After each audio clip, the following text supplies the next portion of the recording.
Nyaffe buyiko omukutu kwotudde ennaku z'omwezi 24 mwezi gwa Musenene 2025 Buyikwe district ng'ennaku z'omwezi 26 lugenda beera maanyi kuwuuma ensonga lwaki tunoonyeza Honorable Kanabi Jimmy atutangaze ssebo oli otya ndi bulungi ssebo gye baleko ssebo bigenda bite tuli bulungi akalulu kalo tukatambuza era nebaza ttiimu yange gye tutambula nayo okulaba nga tutambula Buyikwe South Constituency so far so good abantu tusobodde batuukako bawa message y'ekifo ky'obubaka bwa paalamenti biki omubaka wa paalamenti byalina okukola ate naddala ne constituency ezikyakula biki omubaka wa paalamenti byasobola okugattirirako okulaba nga abantu be bafuna mu kifo ky'obubaka bwa paalamenti. Reception eri pleasant. Reception nnungi kuba nze mbaddemu almost emyaka kumpi 4 gyonna mbadde nabo abantu sirina gye ndaze era ebifo byonna ninga biddinganamu obuddiŋŋanyi ate era ne message yange bagimanyi bulungi n'ensonga zonna ze badde bawaayiriza omukulu omukyaza wano n'agamba ebibira gavumenti yerina obuzibu sekanaabi Honorable yagamba nti gavumenti etazannye role yayo abantu bapuleyingiranga ka video yaabwe ne okataaginga ng'abyogera kubanga ge mazima naye yennyini agamanyi kyovula nange wenyimba njogera ku nsonga z'ebibira sigamba ye ngamba gavumenti yagala ebibira bikoleki bisaanewo naye olw'okuba nti politics ono w'okunoonya buli omu wayitira buli omu anoonya wayagala okukakkanyiza munne naye nze ffe tetukola blackmail tuzanya politics ali makiwa gwe njagala okulaba nga nsiiga mu Buyikwe district abakulembeze babalonde okusinziira ku nsonga zibalambika eri abantu okusinga okumala obudde ku muntu gw'ovuganya naye ate nga talina ku manifesto mbyoyino manifesto zaffe okola okunoonyereza kw'abapolitician wano manifesto zonna ziri attached ku bakandidate be bavuganya nabo ekintu ekitali kituufu tajjukiza byagenda kukolera balonzi ate kati nawuliddeko abamu ate boogera tubadde mu office ate osuubiza bisuubize obadde mu office zibirimu bwangu akuwuliriza oli mu office ate osuubiza byona bakolera mu office mwoli anti tuba lugendo obukulembeze lugenda ayinza okuba nga alina kyeyalima anti yogera ku bino byokoze emyaka 5 nti mbakiikiridde bulungi ettaka ndirwaniridde yogera ku bino byokoze zijanja by'abantu ebyo byoba oyogerako toyogera ku bitasoboka obaddeyo ne bigaana kati ffe abagenda okujjayo tulina otandika olugendo omukulembeze mba mulina omu obudde yeetegeke amala okustandinga kati waliwo enjawulo ne mwami Museveni wennaku akugamba protecting the gains buli yali tukuse kiwayo future ebuyiko zinoonya gains ne zikubula enguudo ziizo mwezirimu lugazi kiyindi buli financial year asibye oluguudo olwo kyeya tukogereko before sirina buli financial year buli kisanja ajja n'alusuubiza ne bakola buli kimu abantu ne bebeera n'essuubi abakulembeze bajja ne bakuŋŋaanya abantu ne batulaga nti ekkuba eryo erya lugazi kiyindi okusinziira mu poliisi newe kitaba kulobinga nti oba Kanabi agenza yiweyo omubiri obaani kiri mu poliisi nti ekkubo erigatta district ebbiri linaabanga liyiwe lya koolaasi kuba lino ekkubo lyaffe balibala lugazi kiyindi Buvuma kuba yeri connecting ku district ye Buvuma era webaali bakola design ne Kirongo paka ku kitebe eri okuva emmeri wedokinga paka ku feri kati awo wonna okugenda paka ku district headquarters e Buvuma wonna bali bala one stretch so mu mateeka oba mu policy ya government lirina okuba nga liyibwa chorus ezo oba tolobinze oba olobinze it is a policy nga olaba nti buli gombolola erinobeera mu seed school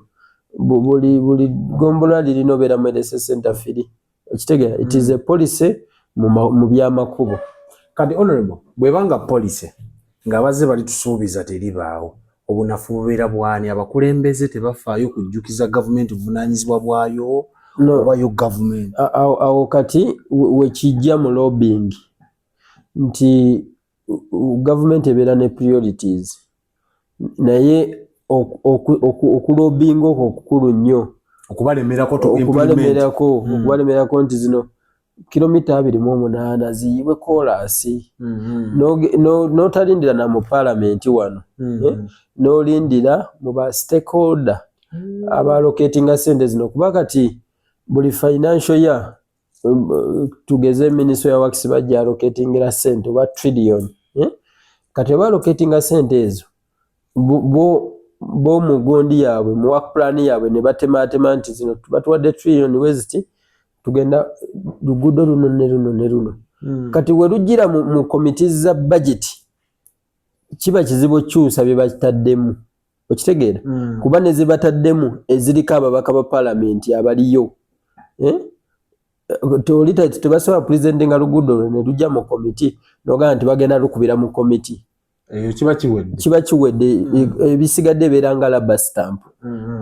kuba gwe walema okukirwanira eno mu gye bakifumbira parliament si yefumba biva eno wansi biva wansi mu batechnical nga bafollowinze GDP bafollowinze national development plans ne badefendinga bye badefendinga byonna ne babikolera eyo wansi kati ne batandika bireeta mu committees ne baleeta mu committee ya works ne bagenda mu budget committee paka we bibeera presented ku floor ya parliament for approval naye ekikulu ennyo ndowooza ekikyabulamu gwomukulembeze wa Buyukwe okukkirira wansi mu batekniko nga tebanana kufulumya ka work plan kaabwe n'olobingira eyo wansi okusinga wolindira kuki ku floor ya parliament kuba soda buli floor ya parliament oba buli committee baleeta bateekamu ekuba tugeze Mbalala ne bateekamu mu Eastern ne bateekamu Ebunyoro ne mu Central kati we baga presenting amakubo bwe gatyo gabeerako n'ababaka ba parliament nabo abadde bagalindiridde abayimba kati kizibu okugamba nti lino mulijjeemu muleete lugazi kiyindi okitegeera kitegeeza buli side zonna tezizanye roles zazo 100%. nze kyenyogamba gavumenti kikikakatako by policy okubanga lino ekkubo lyaffe our leaders abakulembeze baffe simanyi kye bakola naye nze okusinza to my wisdom ne knowledge gye maze okutegera ne gye nina mu budget cycle waliwo ndowoozaawo ekibulamu eno wansi eno okuva wansi okukipushinga kijje waggulu tukisuubire nga ofunye omukisa otudde ebyo ebimu ebiri ku fingerprints ebizoganya enkulaakulana ya Buyukwe we tubeera n'oluguudo olwo lwa lugazi kiyindi lugenda kuza district yaffe kuba nali mpa analysis nengamba lwaki town yaffe yerugazi egenda tetekula nnyo speed nti we bakola oluguudo lwa Nyenga Katosi paka Wantoni business abali bakola obusuubuzi ekiyindi abava ekiyindi nga bajja ne basuubula ebintu erugazi kati basalira wali bawa mukono ekitegeera ab'enkoko njeru mukono awo mungogwe wonna watuuka wano Nangunga alinnya bulinnya n'agenda wa mukono kitegeeza ebyobusuubuzi ne bigenda nga bikola ki byesala kyova olaba nti kati abasuubuzi mu lugazi ojja balaba nga buli alina edduuka nga tolina truck etambuza bintu bizinesi wagivaamu dda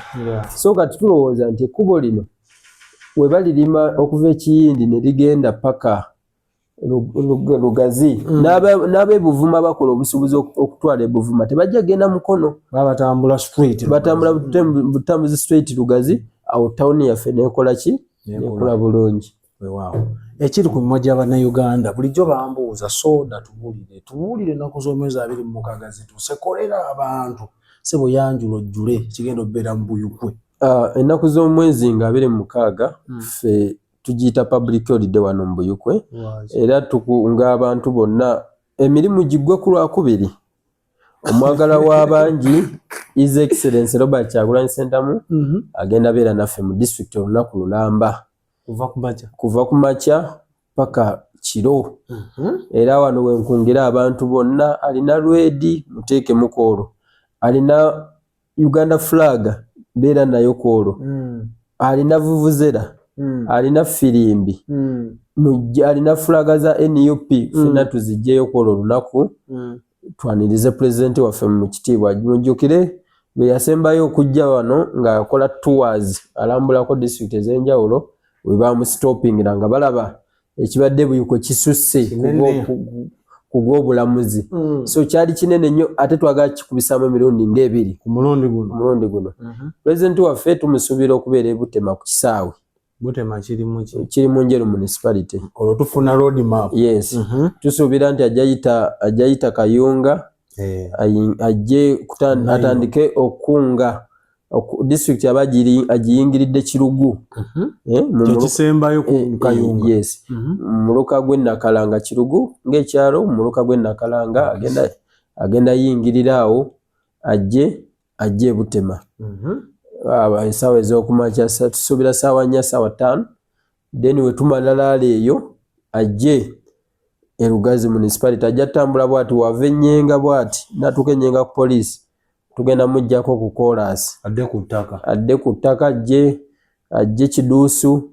ajje Kizigo agwe Buyikwe mu tawuni agwe mu Buyikwe mu tawuni era abaana bali kukola ebiyitirirwa buli omu akyataddemu okulaba nga ekifaananyi kivaayo watuuka e Buyikwe mu tawuni tujja vuga Lubanyi tuvuge paka Kasoga si we yali ku luli yes we yali tugenda beera ne laale yaffe ey'okubiri e Kasoga mu Lugazi municipality we tunaamala ajja ttambula tugende bugenzi Waluse Mukoone Waluse Kabanga oba bayita Kikkati agende Waluse tutuuke wali Kawuku tutuuke Kawuku tujja Blanchinga Nakawungu tugende ku Waswa tudde Kasubi we tutuuke Kasubi tetugenda Matale tunoonya Buwooya tugenda kuba Kasubi tudde Mwajiija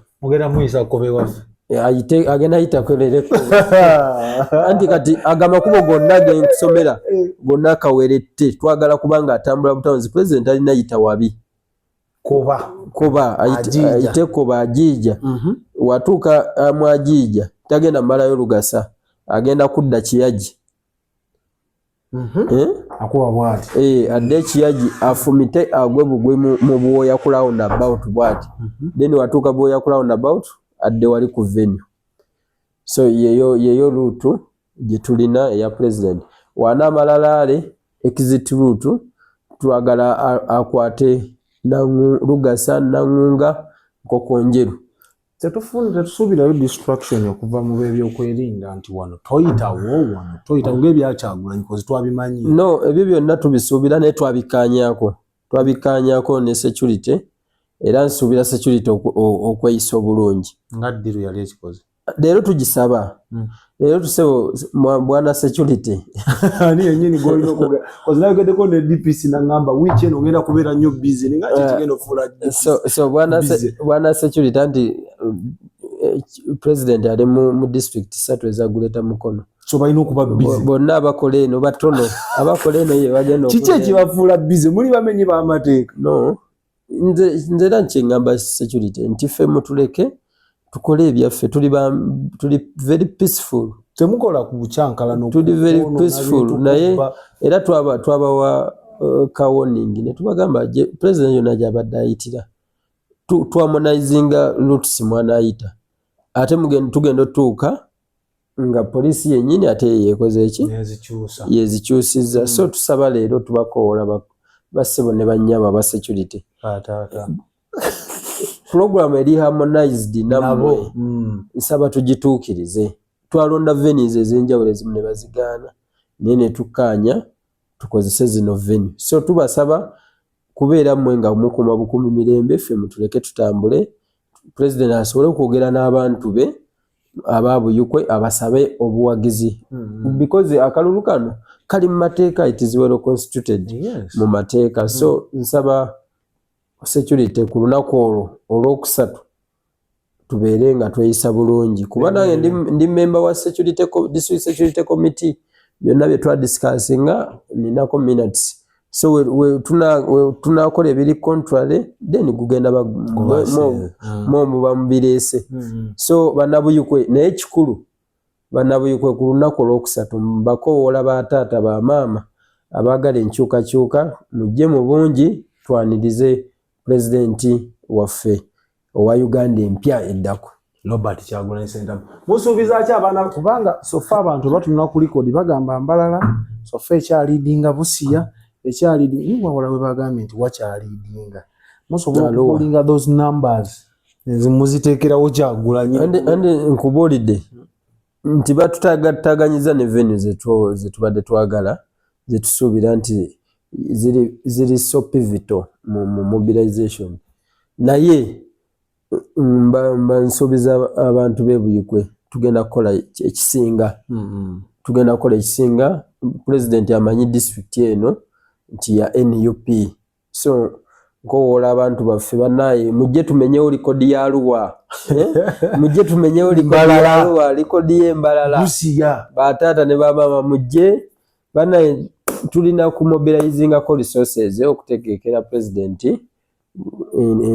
olunaku lwanabeera mu district eno olina kyolinayo osobola okukwatagana n'abakulembeze b'NUP kuba tulina ebintu bingi bye tulina okukola. No, tulina abakulembeze bangi babamanyi structure wise tulina chairman wa NUP Lukanga tulina n'obukulembeze bwa constituency ba chairman ba constituency osobola contactinga oba olina kyolinawo twetaga ebintu bingi okuteekateeka omukolo ogwo event mumanyi president naye talina sente zonna baziblockinga nezabadde alina zakozesa zonna kati zakoze eki zawedde okuba politics wa Uganda ali very costly nnyo simanyi obanza abantu bango baweereza live n'eripe kwani ojabeera nange ye tuwetagana tula ku motoka yange nkuwadde obweyamu ogenda beera ku security yange nze mbeera ku kamera ogenda beera well guarded protected tear-gas tajatuukawo Allahumma katata leka ate focus aliwa focus yagambe ko lwalina olumbe mu kyalo focus ebyolumbe alina gwe yabise teri kufiisa muno yabise focus tobitandika mwana yabise obozeemu akatengo kati bino tulina omumaliriza tugezayo mwezi na gumu na nnaku tulina omumaliriza mission eno eyokola nga tufuna Uganda empya naye buyikwe tugenda beera live okuva ku makya saawa emu paka His Excellency Robert Kyagulanyi Ssentamu lwanannyoka so tusaba mubeereko mugenda sheyalinga buli wamu tubeereko live azowulira engolo bale tuwerabira flag Uganda flag tuwerabira vuvuzela tuwerabira firimbi buli kyolina ekitakola fujjo entambula yonna oba olina wirubalo oba olina kagaali jangu nako kola olunaku tulabenga tujja ekifaananyi oba olina ggaali nze mbeera mu kampeyini zange abantu ne bagireeta wirubalo ne baleeta obugaali buli kimu ne bakireeta abaana ba booda baganda bange mujje tulabise reflectors eziriko Kyagulanyi bannaaye tuzijjeyo oba kwoloka alwedi baganda bange ate mmwe mbeesiganye aba booda eno struggle mugibeereddemu nnyo nafunayo ka overall alina overall tujja soka kubuuza oba foot soldier saagala overall oli trained saagala overall eri associated to anything concerning a political party naye nga oli wa kibiina ki ndi wa nyaffe buyo tusibule tuve soda wa NUP ono muganda wange nkuze naye mbadde naye kyovula n'emijoozi atuwa gino gyalwe wandeka mu FDC mwana bagigula nga sinda kyakola atambula akola bwani ani oyo abanga amansire eddagala egganda mukama bankumire bale tusinkane ku 26 tugenda baweereza live kuva ku makya so subscribe nga tugenda beera ku YouTube cause TikTok mugimanyi ezoganya zilive mukama bakumire bye bye